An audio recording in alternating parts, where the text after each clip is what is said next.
Seguimos con Rafael Díaz Salazar discutiendo sobre esta selección de textos de Paco Fernández Buey, reunidos bajo el título Sobre izquierda alternativa y cristianismo emancipador, que ha editado la editorial Trota. Rafa, déjame seguir con otra idea importante. Decía Lenin que no puede haber socialismo con analfabetos. ¿Qué estaba planteando ahí?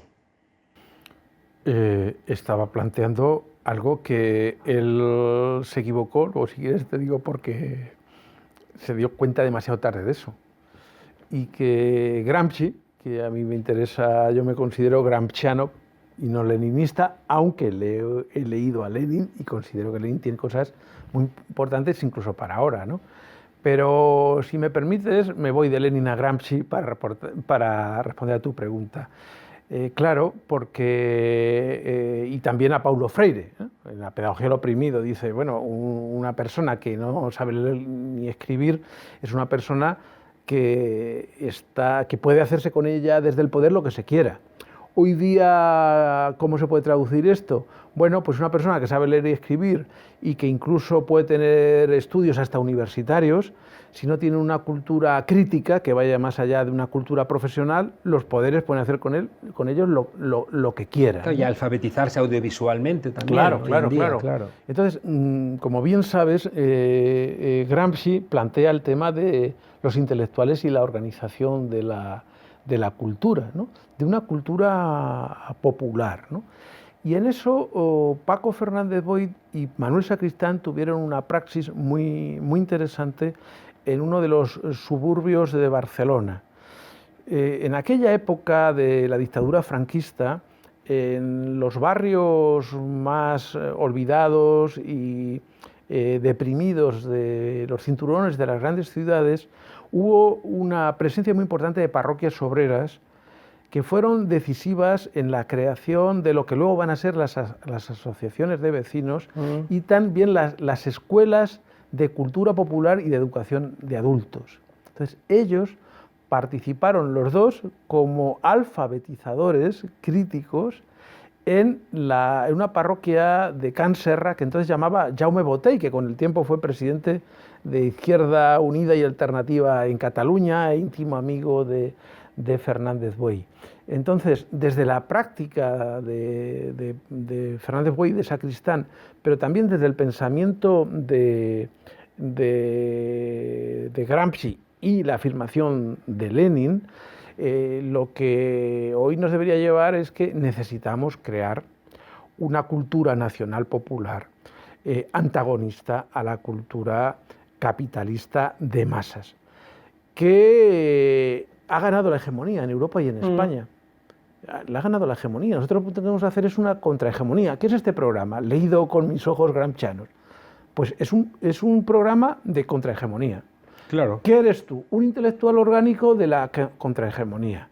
Lo que pasa es que todavía estamos muy débiles en la contrahegemonía. Y si me permites, voy a llevar esto al terreno de las elecciones, ¿no? No me gusta a mí ser un intelectual despistado en Madrid. Claro, a mí por las noches, cuando me acuesto, digo, no es posible. O sea, no es posible que una marioneta mediática como es la señora Ayuso pueda ser quien gana a todas las izquierdas en Madrid y además cuando son unas elecciones en una comunidad autónoma, no en la ciudad de Madrid. Y la Comunidad Autónoma de Madrid, sociológicamente, tiene una base popular, obrera, trabajadora, inmensa. Pero ¿cómo puede ganar esa señora? Bueno, esa señora gana porque hay mucha gente de esas bases sociales que la va a votar. Lección, la gente ya no se mueve solo por los intereses de clase. No se mueve solo por los intereses de clase. Es muy importante. Totalmente de acuerdo. La visión de sociedad que se tenga, qué cultura se tenga, qué valores, qué aspiraciones, cómo te has dejado intoxicar por unos o por otros. ¿Cómo has construido tus identidades? Claro, y eso es un problema, tanto en España como en toda Europa. Es decir, cómo esta ultraderecha que está arrastrando a la derecha conservadora, a la ultraderecha, esta es una operación que tiene que ver mucho con una derrota cultural muy grande, que no tiene en cuenta esa frase de Lenin con la que tú me habías preguntado, no tiene que ver con el proyecto gramsciano sobre la cultura nacional popular. El gran defecto de la política de la izquierda española y sobre todo la izquierda de la socialdemocracia y de la izquierda europea, es que no ha sido gramsciana. No ha sido gramsciana. Dicen que han leído y tal, pero no ha incorporado a Gramsci no solo como pensamiento, sino como elemento fundamental de la práctica política. Que implicaría, sobre todo, cambiar el sentido común. Efectivamente, ahí se está. No se trata de que la gente empiece ahora a ver una especie de televisión sobre la vida de Gramsci. Se trata de las categorías de fondo para transformar la sociedad lleguen a ser tan profundas que sean eso, de sentido común. Es de sentido común no votar a Ayuso. Lo puedo decir más claro, más alto, pero en cambio hay otro sentido común, que es vamos a votarla. Déjame preguntarte porque Gramsci estuvo durante mucho tiempo relegado, incluso prohibido en Cuba, mientras que la derecha sí que dijo, vamos a leer a Gramsci que aquí hay cosas importantes. Claro. La derecha ha leído a Gramsci y sobre todo lo ha operativizado. O sea, porque la derecha no solo construye fundaciones tipo FAES, o lo que Bannon quiere hacer en Europa, ¿no? No, eso también, porque la derecha ante todo lo que quiere es formar élites, y por eso tiene las universidades al servicio de la reproducción de las élites. No, pero la derecha, leyendo a Gramsci, dijo, no, tenemos que ganar la hegemonía en la cultura de masas. ¿Por qué Cuba se enemistó con Gramsci? Bueno, yo he estado allí y he conocido a los primeros que leyeron a Gramsci, que fueron expulsados de los centros donde trabajaban. Hombre, porque Gramsci y la Unión Soviética, el presidente de Gramsci y el de la Unión Soviética eran totalmente antagónicos. O sea, date cuenta que desde la entrada de las tropas que venían de Sierra Maestra y luego la sección que capitaneaba el Che Guevara desde Santa Clara, desde ahí hasta prácticamente la caída del muro de Berlín, Cuba, los dirigentes cubanos y los universitarios que han tenido que cursar la asignatura de marxismo-leninismo se han formado con los manuales comunistas soviéticos. Sin embargo, Marx no inventó el marxismo. No, era suficientemente inteligente para no hacer esa barbaridad. El marxismo lo inventaron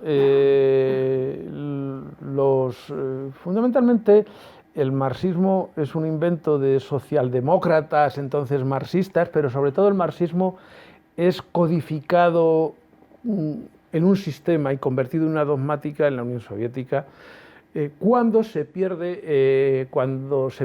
la posibilidad del gran debate entre las tres corrientes en que estaba dividido el PQS, ¿no? La corriente de Bukharin, la corriente de Trotsky y la corriente de Stalin, ¿no? Lo cual nos habla de que ya había un pluralismo. Hubiera sido fabuloso, o sea, un pluralismo de diversidades de fuerzas revolucionarias. ¿Cómo lo resolvieron? Fusilando. Y desde ahí hacen una dogmática. ¿Y qué ha sido el marxismo que se ha enseñado en partidos políticos, incluso en la universidad en la que yo estudié? Pues una dogmática, claro. Lo que yo llamo una especie de alcoholismo ideológico. Es lo que explica también respuestas como la de Ernesto Laclau, que se va quizá demasiado lejos. Muy lejos, después demasiado. Del marxismo. Oye, ¿qué significa que solo un buen cristiano puede ser un buen ateo? Bueno, pues eso tiene que ver con que Jesús es crucificado por blasfemo. Por cierto, me gustó mucho tu programa en el entorno de la Semana Santa con motivo de San Juan de la Cruz. No sé si recordarás que Manuel Ballestero, que fue uno de los principales intelectuales del PC, intelectual crítico, tiene un libro sobre Juan de la Cruz. Bien, Jesús de Nazaret fue un anticlerical, un blasfemo y un ateo. Y era el Hijo de Dios. ¿Por qué? Porque él está en contra de un tipo de Dios que muchas personas cristianas también están en contra, ¿no?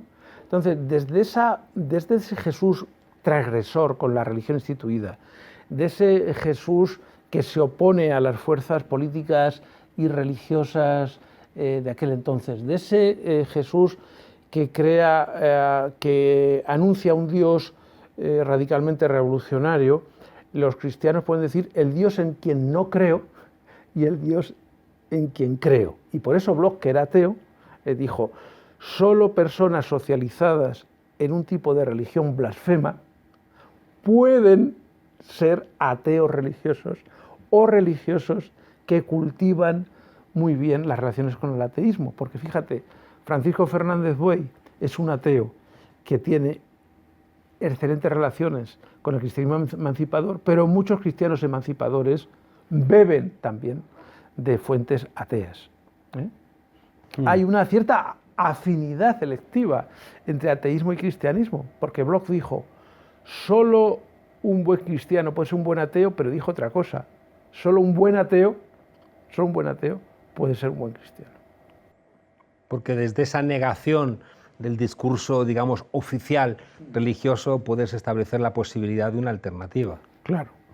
Sí. Oye, otra hereje, Simone Weil, ¿no? Una cristiana sin iglesia. Sí, y atea también. O sea, Simone Weil es atea durante mucho tiempo, bueno, más que atea, quizás gnóstica. No, pero tenía componentes ateos que se convierte muy adulta. Bueno, Paco Fernández Buey, en la última entrevista que concedió, dijo que de las dos personas que él había leído del siglo XX, las que más le interesaban eran Gramsci y Simone Weil. ¿Por qué? Porque Simone Weil tenía todo lo que él le gustaría ser. Primero, era una mujer con una gran formación intelectual como él. Era una intelectual, una profesora, con conocimientos vastísimos. Bien, ese intelectual deja de ser profesora y se mete a trabajar como una obrera de base y a destajo. Por lo tanto, trabajo intelectual, trabajo manual, nada de darle al cerebro praxis. Es una mujer revolucionaria, hasta el punto que estuvo en las brigadas internacionales en España, pero también una mujer que discutió ferozmente con Trotsky. De hecho, hay un libro que todavía no se ha traducido en España sobre la discusión de Simone Weil con Trotsky, ¿no? Era una mujer amante de la ciencia. Fernández Buey fue filósofo de la ciencia. Y luego es una mística, se convierte ya adulta, porque considera que el cristianismo es la cultura de los empobrecidos, es fundamental, y ese misticismo le reforzó su dimensión revolucionaria. Y eso es por lo que Fernández Buey dijo, bueno, junto con Gramsci, es quien más me interesa en el siglo... Es que la mística disuelve el yo en el amor, entonces es igual que la revolución. Oye, otro de los grandes referentes, el padre Bartolomé de las Casas, que es una suerte de adelantado del Black Lives Matter, ¿no? Sí. De los indígenas, ¿no? Sí, que lo indígena importa. Mucho. Bueno, hasta el punto que es una señal de este hereje, como has dicho tú, que era Francisco Fernández Buey, es que su obra cumbre, según han dicho personas de su generación que escribían con él mientras tanto, la revista Fundamental, ellos dicen que el libro más completo y más fundamentado de toda su obra es La Gran Perturbación, que está dedicado a Bartolomé de las Casas. Bartolomé de las Casas, ¿por qué le interesa? En primer lugar, porque es un pensador antiimperialista, es un indio metropolitano. Esto es muy interesante para lo que planteaba sobre el internacionalismo. Es un tipo que asume como su causa la causa de los indígenas explotados y derrotados, viene al centro del imperio y aquí da la batalla como una especie de quinta columnista de los indios que están allí y él es un indio metropolitano. Así lo consideraba Fernández Boy. Y también por algo muy importante. Muy importante. Él tiene una frase genial, Fernández Boy. Dijo, el siglo de la Ilustración es el siglo del esclavismo. Mientras Voltaire, Diderot, los enciclopedistas querían las libertades, la era de las luces, en Europa estaban ciegos respecto a lo que sucedía en lo que ellos llamaban las colonias. Frente a ese tipo de ilustrados hay una ilustración latina, antiimperialista, crítica, bien fundamentada. Fernández Boy, Las Casas era una mezcla como Fernández Boy, ¿no? De intelectual, era un erasmista, una persona con mucho fundamento, experto en filosofía del derecho y a la vez un luchador social. Claro. Y luego el indigenismo, o sea, Fernández Boy está muy marcado por Chiapas, por Chiapas. En Chiapas el obispo Samuel Ruiz, que él conoció, venía de la corriente de Bartolomé de las Casas. Y a él le interesa mucho el indigenismo político en dos claves, en la clave antiimperialista, pero también en la clave ecologista y también en una tercera dimensión que es la interculturalidad. Eso enlaza con lo que tu maestro, uno de tus maestros, Boaventura de Sousa Santos, llama las epistemologías del sur. Claro. Claro. Y las sabidurías ecológicas, ¿no? Que me recuerda igualmente el Jerónimo, ¿no? De Sacristán. De Sacristán, efectivamente, ¿no? Jerónimo en esa Sacristán. Línea. Oye, hablaríamos horas y horas. Hay una cosa que me parece que es tan generosa, porque en el fondo toda esta trayectoria, toda esta tradición tiene que ver con la fraternidad, ¿no? Tiene que ver con la empatía desde los de abajo, ¿no? que encuentran una razón para juntarse con el horizonte de la emancipación, ¿no? Y sin embargo, cuando Paco Fernández Buey mira toda la trayectoria y todos los errores, como tú has planteado antes, hay que nacer del error, recuperas la frase de Gramsci, ¿no? Cuando todo se pierde... Hay que empezar por el principio. Hay que empezar por el principio, ¿no? Entonces, Paco Fernández Buey es un hombre que se da cuenta, yo recuerdo haber hablado con él y a veces estar depresivo, ¿no? Porque de repente se le había hundido todo un mundo, ¿no? O sea, la caída del muro de Berlín para toda esta generación, hay una parte emancipatoria, pero también una parte diciendo ¿qué ha pasado?, ¿no? ¿Qué ha pasado? Ya antes, ¿eh? No esperaron al muro de Berlín. La invasión soviética de Checoslovaquia, ¿no? Y el prólogo que hace Sacristán a la vía checoslovaca al socialismo. O sea, Fernández Boy y Sacristán fueron sumamente críticos con la Unión Soviética antes de que se cayera. Su pesimismo que les hace abrirse a la búsqueda de una esperanza sin optimismo, viene desde más atrás, ¿eh? Y por eso dejaron también el PSUC. Esperanza sin optimismo. Esperanza sin optimismo. ¿Qué significa esa frase? O pesimismo con esperanza. Bueno, pues es muy interesante y también viene de Bloch, porque Bloch decía, allí donde hay esperanza, allí hay religión. Y no entendía la religión solo en el sentido confesional, sino la religión como el religare, algo que te religa más allá de lo fáctico. Y por eso tantos presos, tantos torturados, que han aguantado, porque tenían esperanza sin ningún optimismo y con mucho pesimismo, estaban en la cárcel y lo estaban torturando. Y muchos partidos, sindicatos estaban represaliados, estaban en la clandestinidad, ¿no? Entonces, el capitalismo ha generado un infantilismo de masas que se divide entre soy pesimista, soy optimista. Entonces, si las cosas me van bien, tanto a nivel personal como a nivel político, soy optimista y sigo adelante. Si las cosas van mal dadas, me pongo pesimismo. Y entonces, ¿para qué voy a arriesgar yo mi vida? ¿Para qué lo voy a arriesgar si no hay ninguna posibilidad de que se haga, ¿no? Entonces, la esperanza es estar enraizado, es el libro de nuevo de Simone Weil, Echar raíces, es estar enraizado en una causa que es superior a los éxitos o fracasos que puedas tener, a tu componente caracteriológico positivo o negativo, ¿no? Y de ahí la necesidad de una esperanza como una retroalimentación en tiempos donde no es fácil construir alternativas. Se requiere mucho tiempo, mucho sacrificio, algo que no es propio de una cultura posmoderna, ¿no? Claro, y en esa dirección, y con esto era con lo que yo había pensado en terminar, era cuidado cómo nos deshacemos de los viejos mitos, hagámoslo con cuidado y con cariño, porque si te deshaces de los viejos mitos sin cuidado y sin cariño, corres el riesgo de que los nuevos mitos sean peores. Sí, es otra frase genial de Fernández Buey, y que está dicha en el contexto del intento de que desapareciera el Partido Comunista de Italia. Es decir, ¿qué pasó en el comunismo italiano? Bueno, pues como se ha caído el muro de Berlín, pues ahora nos tenemos que hacer un partido demócrata, capitalista, y lo que tenemos que hacer es humanizar el capitalismo y socializarlo.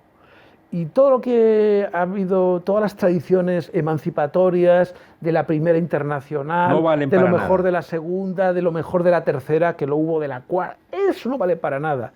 Y luego, ¿qué es lo que hay?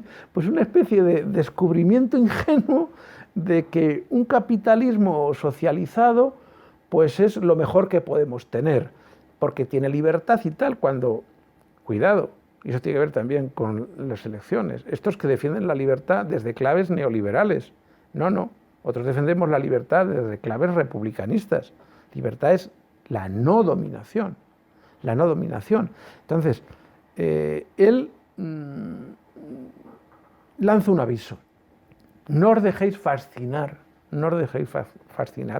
por esto de la democracia y la libertad en contextos donde el capitalismo es otro tipo de dictadura, en la línea de la tolerancia represiva de la que hablaban desde la Escuela de Frankfurt.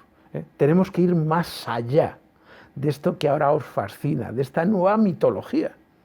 Porque cuando alguien se ha atrevido a decir esa brutalidad, que libertad o comunismo, cuando el capitalismo y la democracia capitalista es la que impide la libertad, porque los precarios, ¿qué libertad tienen? ¿Qué libertad tienen los precarios? Los migrantes, ¿qué libertad tienen? Claro, entonces todas esas partes del es la mundo negación de la que no libertad. tienen vacuna ni van a tener vacuna, claro, etcétera. Él se sublevó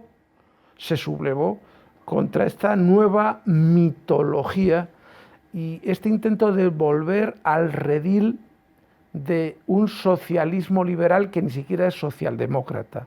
Y entonces dijo, hay que buscar todavía, hay que buscar nuevas formaciones políticas, nuevas culturas ciudadanas que tengan esa tensión de ir más allá de la nueva mitología y se alimenten de algo, de esos viejos mitos que queréis desterrar, porque ahí hay cosas muy valiosas. Muy valiosas. Rafael Díaz Salazar, profesor nuestro de la Facultad de Ciencias Políticas y Sociología de la Complutense, uno de nuestros maestros y editor de esta obra de Paco Fernández Buey sobre izquierda alternativa y cristianismo emancipador. Muchas gracias por acompañarnos aquí en La Frontera. Déjame, tú como cristiano, antes de que te nos vayas, a veces tengo la sensación de que podemos caer en una suerte de tristeza permanente con el discurso de Paco, con el discurso también que tú planteas, porque necesita la presencia del otro sufriente, ¿no? Y de alguna manera nos convertimos en una suerte de permanentes cuidadores, ¿no? De samaritanos, y a veces nos perdemos, más allá de ese obligatorio cuidado de los más golpeados, la parte de la alegría, la parte del crecimiento, esa parte como más esperanzada, también no para solventar los problemas, sino también para ganar la alegría. Sí, bueno, totalmente de acuerdo contigo. Lo importante en el cristianismo emancipador no es la cruz, sino la resurrección. La resurrección es un estallido de alegría. Y tú y yo, que hemos estado mucho por América Latina, una de las cosas que creo que vamos a estar de acuerdo es que cuando hemos estado en territorios donde hay mucha pobreza, allí hay mucha alegría y mucha esperanza. Eso es imposible contarlo aquí. Yo cuando lo cuento no se lo creen. Entonces, digo, señal de que no estás con los que no cultivas la relación con la gente pobre. La gente empobrecida tiene esperanza y tiene alegría. Y entonces no hay nada más peligroso que una izquierda taciturna, una izquierda avinagrada, ceniza, sin alegría no hay energía. Sin alegría no hay energía. No la revolución la vamos a hacer bailando, que decía Goldman. Pues sí, ya sabes lo que dice en África subsahariana. Aquí en Europa decís, pienso, luego existo. Y en África decimos, danzo, luego existo. Pues danzando nos marchamos. Danzando nos marchamos. Salazar, muchas gracias por acompañarnos en esta danzarina frontera. Gracias, Juan Carlos, Hasta pronto. Tener esta danza permanente. Gracias. Gracias.